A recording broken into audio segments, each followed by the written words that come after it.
السلام عليكم ورحمة الله وبركاته. في فيديو جديد على قناة ابحث بس. ازيكم عاملين؟ اتمنى تكونوا بخير وبصحة وعافية ان شاء الله. النهارده راجعين بفيديو جديد او محرك يونتي. طبعا لما تيجي بتضيف اللي هو الستاندرد اسيتس. طبعا انا اسف صوتي تعبان شوية لان انا عندي برد شديد.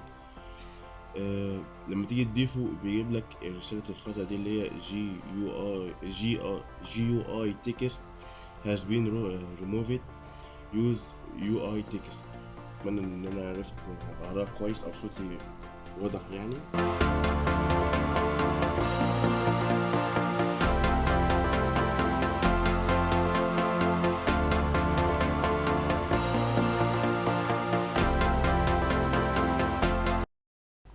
اعلان بسيط كده قبل بداية الفيديو.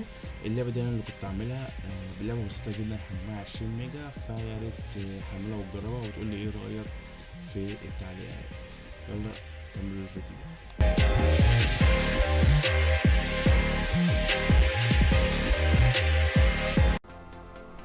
فانت بتدوس عليها كليكتين كده.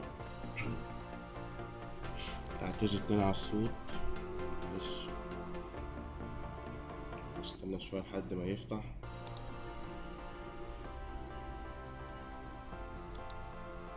هنا هتاخد الجملة دي كوبي، خدها كوبي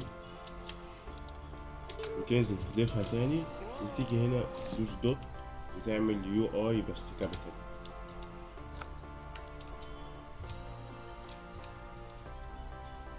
بالشكل دوت، وهتغير GUI تكست بتكست بس، هتمسح GUI او تسيب تكست بس، طبعا هتسيب مسافة وهتسيب تكست بس. بعد كده هتدوس على او هتسيف السكريبت وهتروح راحت.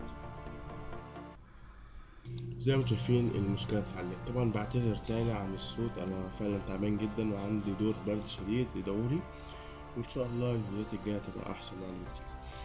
وكده يكون انتهى الفيديو. اشوفكم في فيديو جديد ومع السلامة.